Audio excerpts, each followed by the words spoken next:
back on the east-west path, heading west, crossing the dunes again.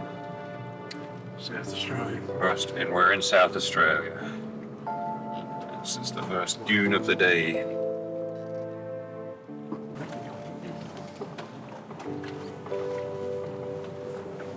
Good view of a long straight line as you come over the top of that dune. Way up there in the distance. That's where we're going.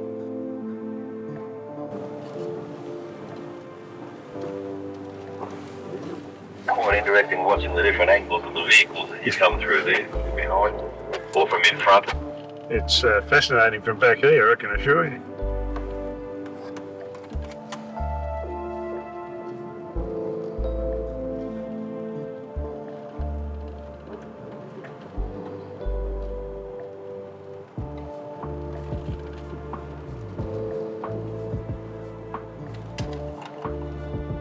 All seem to be dug out on the driver's side more than the passenger side.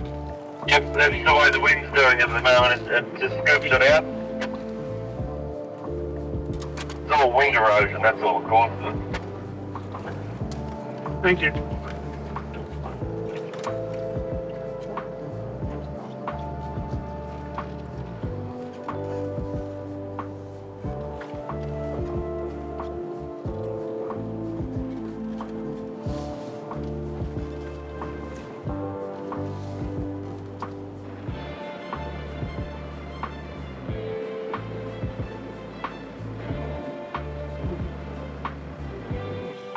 When we first started out on the dunes at Big Red, they were up to half a mile apart.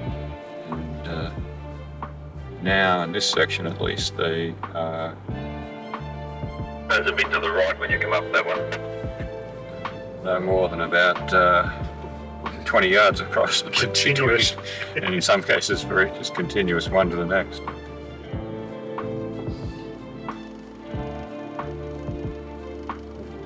Michael and Raywin didn't quite make that dune, so they're backing back down for another run at it.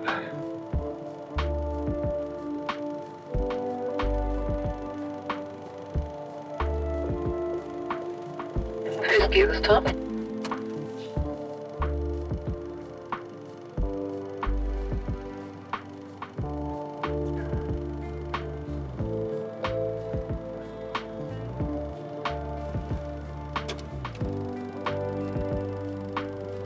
Now it's our turn. Hang on to your back.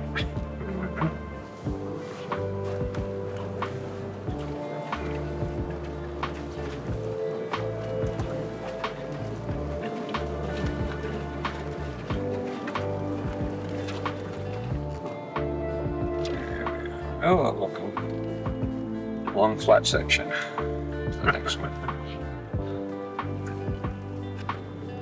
Quite a bit of dust blowing off through the air here, which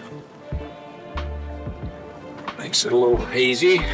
We're continuing west across almost continuous sand bumps and dunes. A little bit of gypsum, which we just passed over every now and then, and the occasional flat salt lake bed between high dunes.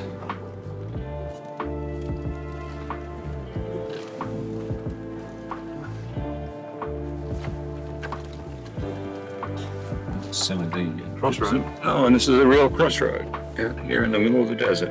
How about that?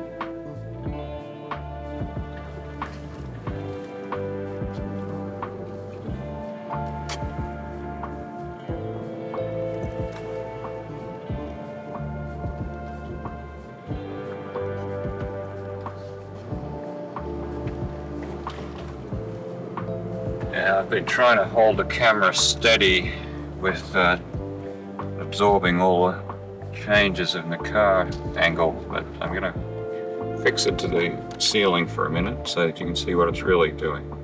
Mm-hmm. Yep.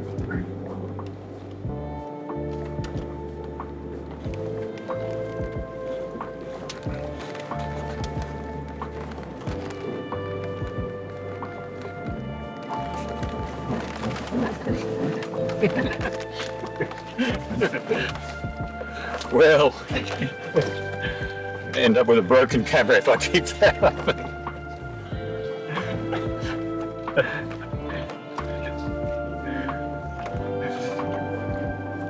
There's the sky, and there's the dirt.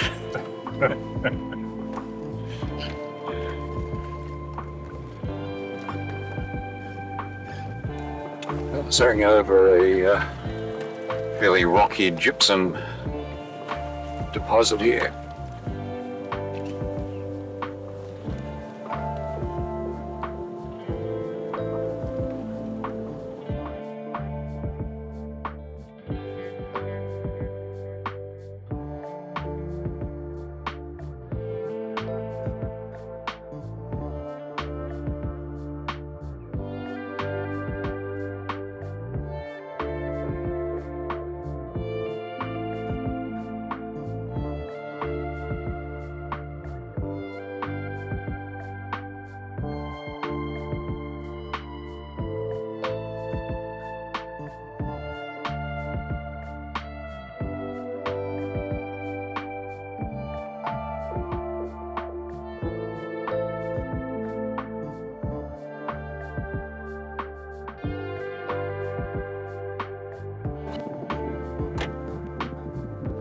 Yeah, we've got a dust storm coming down the swell. We're going to head on our way before it hits too hard.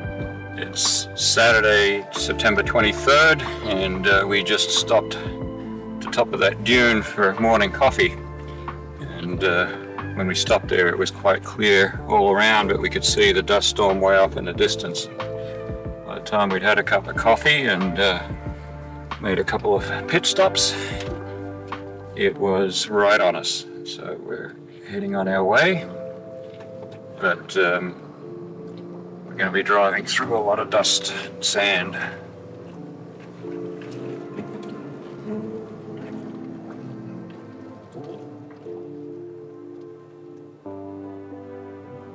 You see it in the air all around here.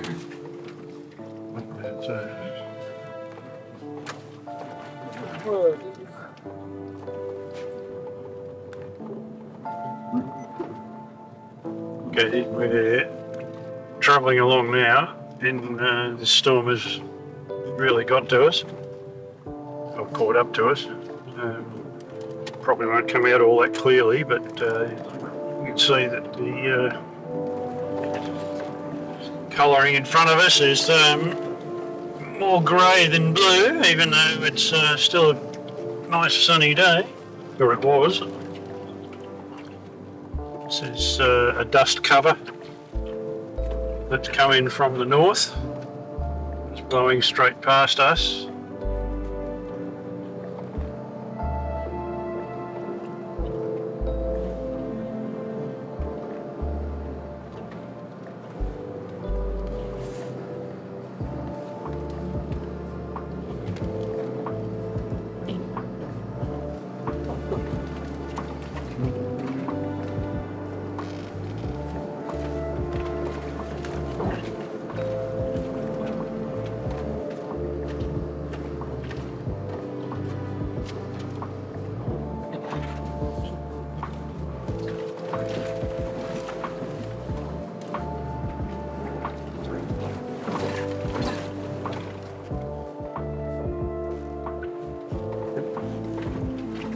As you can tell, the track is just a little bumpy this morning. I guess it's had a fair bit of traffic over it over the last couple of months. In particular, the Birdsville races 2 or 3 weeks ago. A lot of people would have taken the opportunity to do the track at that stage. It's very dry. I had to make no detours at all.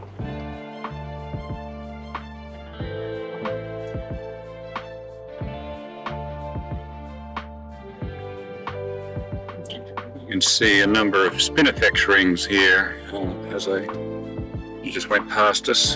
There's one. The spinifex starts off as a regular bush, and then it continues to grow out, and the centre dies off, and it just keeps on growing outwards and creating these huge big rings in places.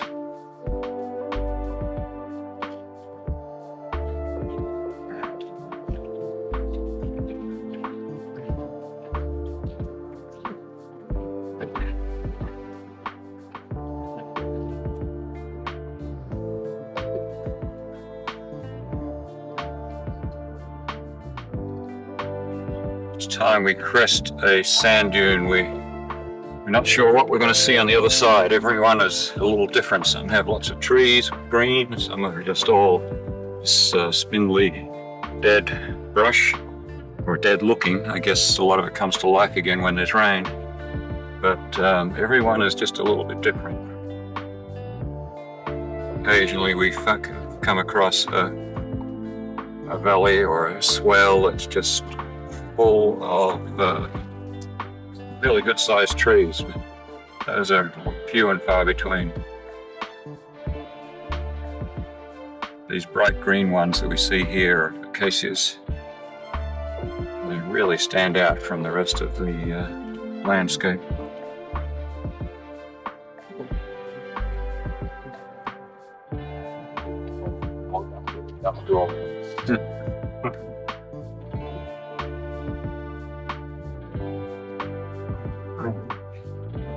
You see the dust flying down there now.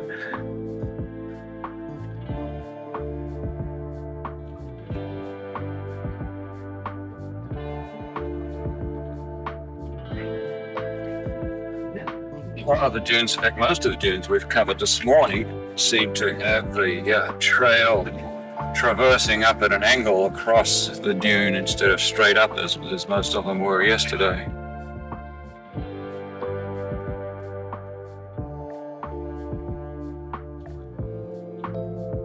You look down on the right hand side and in the middle of the track there's a little purple flower. It's Poeppel. It's been rained through here not long ago.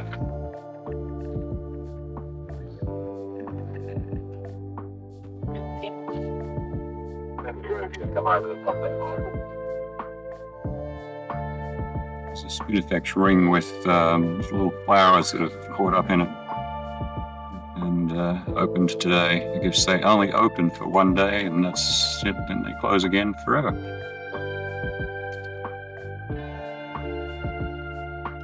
So the dust has cleared up now. It's sun has come out, much cleaner and clearer. Still just as rough on the track though. Anything rougher. Just as red in the soil. Beautiful scenery.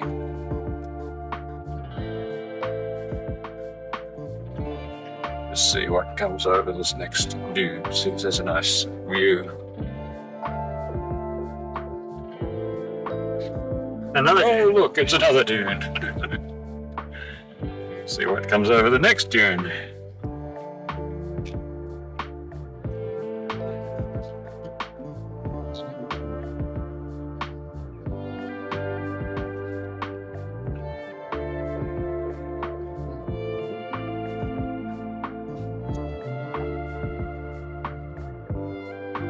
There we go. Good. Just never know what you're going to see.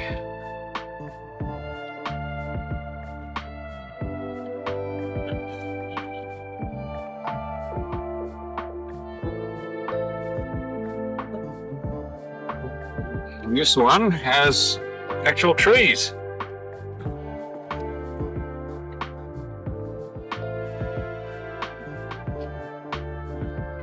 Green leaves on them even. We're about to turn back onto a harder clay road, so we've stopped to pump up our tyres. Each of the cars carries a fairly heavy-duty compressor so that we can pump them back up, put about another 10 pound into each tyre. Very hot, windy.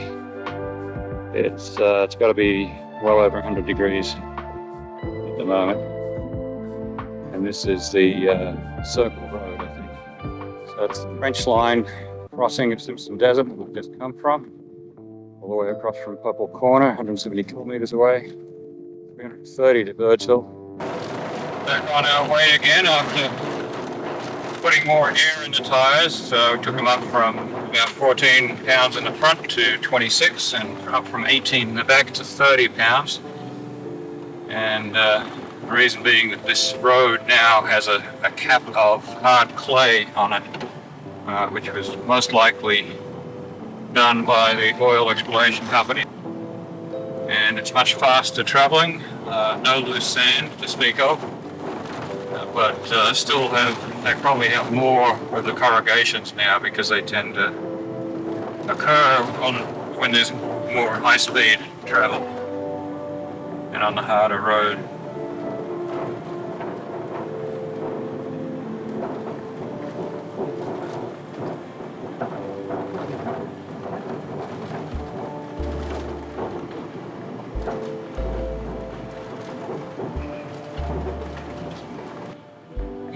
It's the first dingo that we've seen. Not paying any attention to us at all, just walking on by, going for a drink of water at the spring that we just passed. The road has not improved a lot. Instead of loose sand, now we have a lot of rocks interspersed with some flat clay with lots of corrugations, and then big patches of loose sand with hidden bumps underneath them. So we've stopped and set up camp, and we have a brown falcon sitting on the fence post. He's been circling around in the area. He's posing very nicely for us at the moment.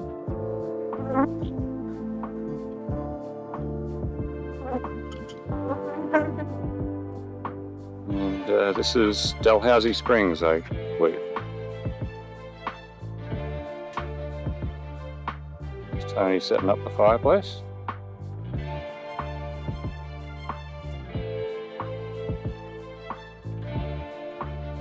Oh, and there goes a friend.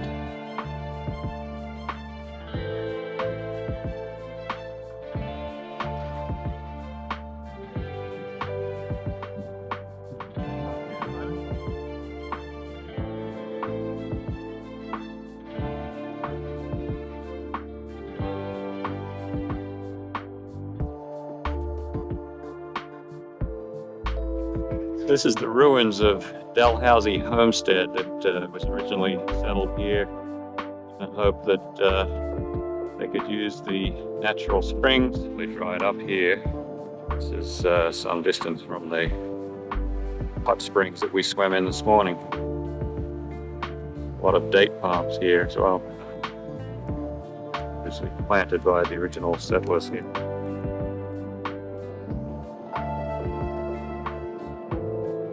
Dalhousie Homestead stockyards, over 100 years old.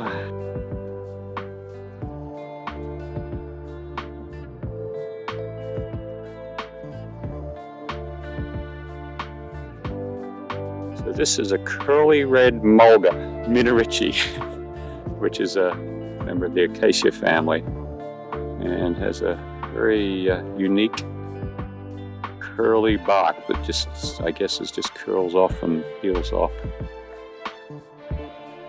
And this is at 3 O'Clock Creek.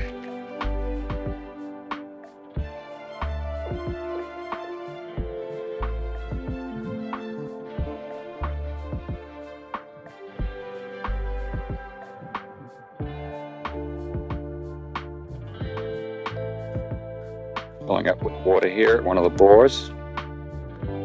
This is a site of federal homestead, and it was here from the 1890s to 1930s. Long since gone. There's no trace of the house itself, but these lines are, I guess they were the outlines of their garden beds.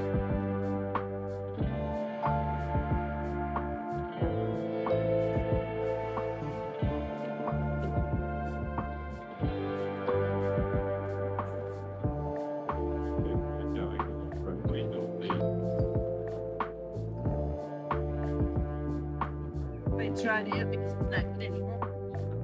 That one's been insured. Here are the stockyards, the federal homestead.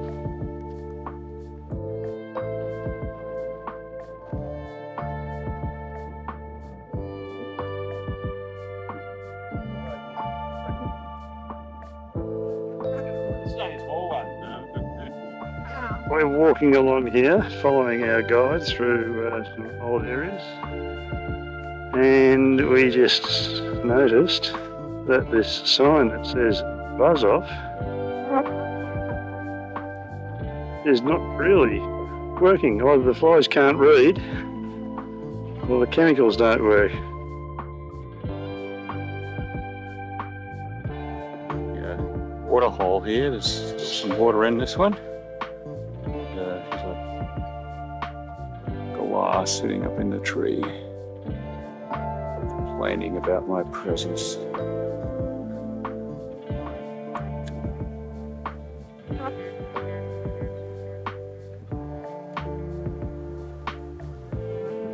Some of his friends have just come back to join him.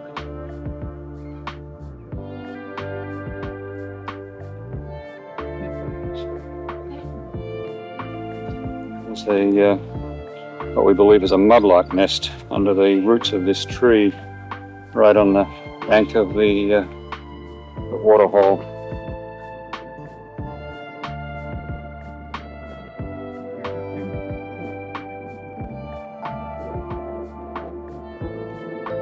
Here's our owl sitting over there in a tree. The grass owl that just flew out of that hand-dug well back there.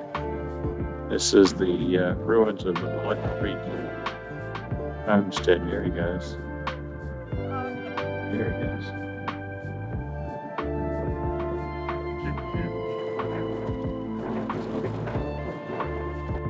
Giant windmill still turning, hasn't been pumping water for years, but apparently this was here at the time of Blood Creek, which is turn of the century.